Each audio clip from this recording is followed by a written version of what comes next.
Nosso próximo assunto é a ética. A ética é algo intimamente ligado ao comportamento humano.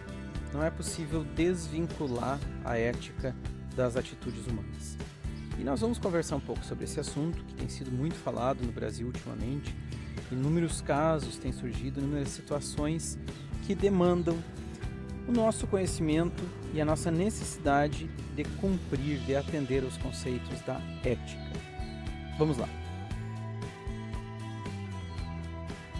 Inicialmente, é preciso saber qual é a diferença entre ética e moral. Ética é uma palavra grega, ethos. Ela significa modo de ser ou comportamento. A palavra moral vem do latim, moralis, significa relativo aos costumes. Então veja que tem uma diferença. A moral, ela está ligada aos costumes de um certo lugar. Pode ser, por exemplo, que aqui no Brasil seja incomum os homens andar de mãos dadas. As mulheres até eventualmente o fazem. Entre os árabes, principalmente, é extremamente comum que os homens andem de mãos dadas.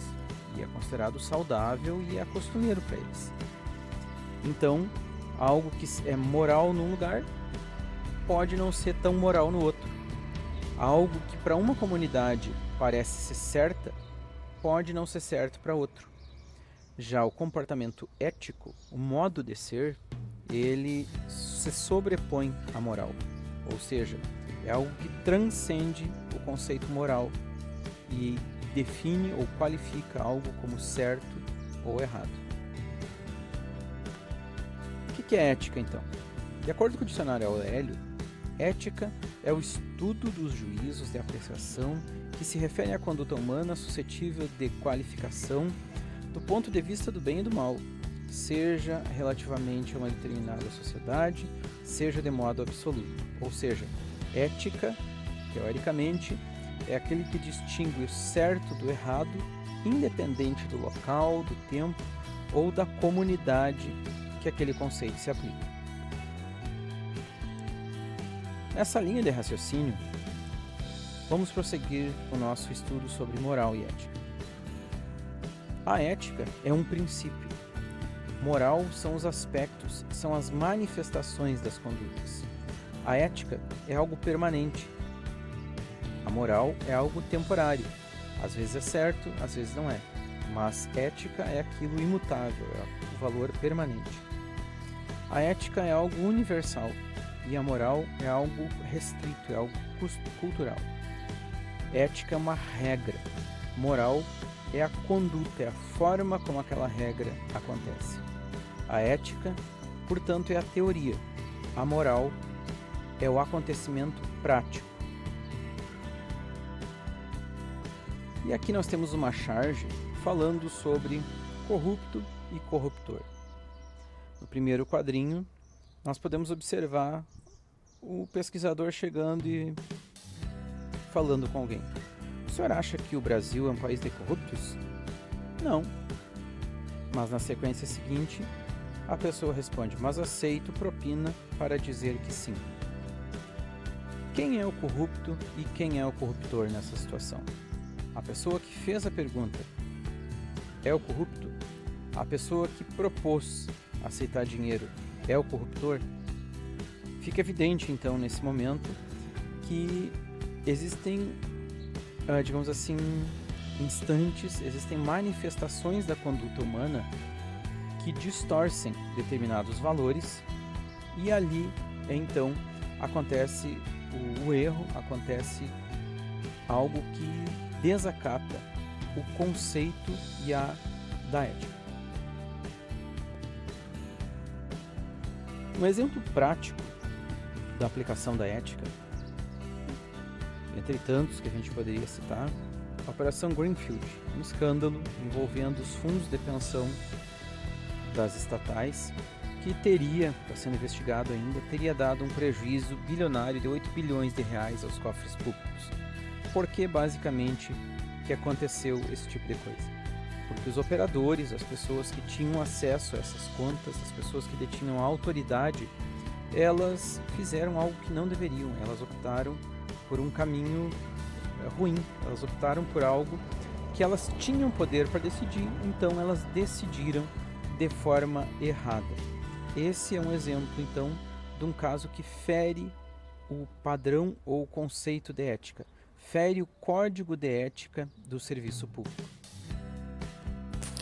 Em relação à ética no Serviço Público Federal, nós temos uma ampla legislação aplicável. Essa legislação, nesse momento, ela pode ser organizada em uma lei, 2 decretos e uma resolução. A primeira é a Lei 8.112, que já deve ser nossa conhecida, porque ela dispõe sobre o regime jurídico dos servidores públicos da União.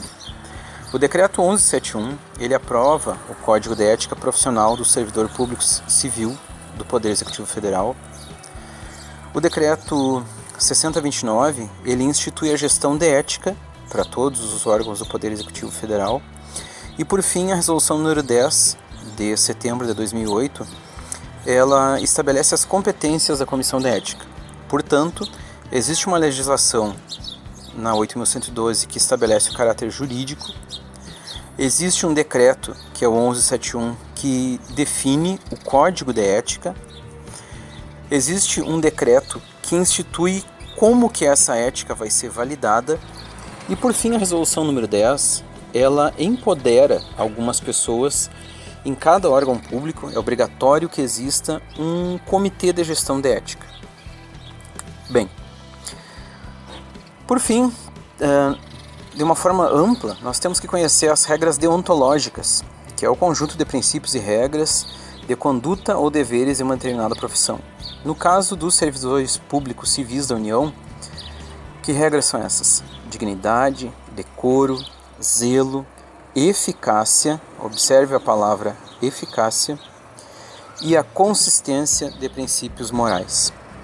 Além disso, destacamos os principais deveres do servidor público: desempenhar em tempo as atribuições do seu cargo, exercer essas atribuições com rapidez, perfeição e rendimento, ser probo, reto, leal e justo, em hipótese nenhuma retardar a prestação de contas e tratar cuidadosamente das pessoas que utilizam os serviços.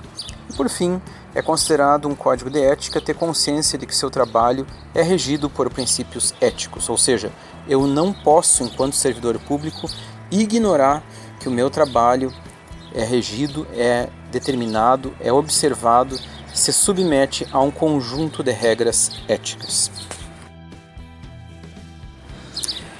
Agora vamos falar um pouquinho sobre o Decreto 1171. O que o Decreto 1171 faz? Ao contrário da Lei 8.112, que cria e estabelece o regime jurídico de uma forma geral dos servidores públicos, o Decreto 1171 ele é específico do Código de Ética Profissional do Servidor Público. O que diz esse decreto? Ele estabelece alguns princípios fundamentais, como a dignidade, o decoro, o zelo, e observem a palavra eficácia. Não está citado, portanto, nesse Código de Ética, a palavra eficiência. Está citada a palavra eficácia. Ou seja, espera-se que o servidor público ele tenha um desempenho tal que consiga entregar o produto final que a sociedade espera dele. O servidor público não poderá jamais desprezar o elemento ético na sua conduta. Portanto, ele não pode ignorar que existe esse código e que ele está submetido a ele. O terceiro princípio diz que a moralidade da administração pública não está limitada à distinção entre o bem e o mal, mas sim entre o equilíbrio da legalidade e a finalidade, ou seja, é necessário buscar um equilíbrio entre aquilo que deve ser feito e como deve ser feito. Nunca buscando subterfúgios que fujam da lei, que levam a uma ilegalidade. Por outro lado, o servidor público não pode dificultar as coisas a tal ponto de que as pessoas morram esperando numa fila ou aguardando uma resposta. Por exemplo, quando a pessoa não sabe dos trâmites todos do processo e simplesmente é esquecida sem uma resposta. não posso me limitar a dizer que é obrigação da pessoa conhecer aquilo ali. Eu preciso ajudar nesse caso. Por fim, a lei determina que, como a remuneração é custeada por tributos, então todos se beneficiam da prestação de serviço, inclusive o próprio servidor público. O decreto 1171 ainda fala sobre os principais deveres do servidor público. O que seriam esses deveres? Desempenhar a tempo as atribuições do seu cargo, ou seja, não adianta devolver uma resposta depois que já acabou o prazo, depois que já se esgotou o recurso, depois que a questão já está resolvida. Isso é antiético, eu postergar ou ignorar ou deixar de procurar a pessoa interessada. É necessário exercer suas atribuições de servidor público com rapidez, perfeição e rendimento.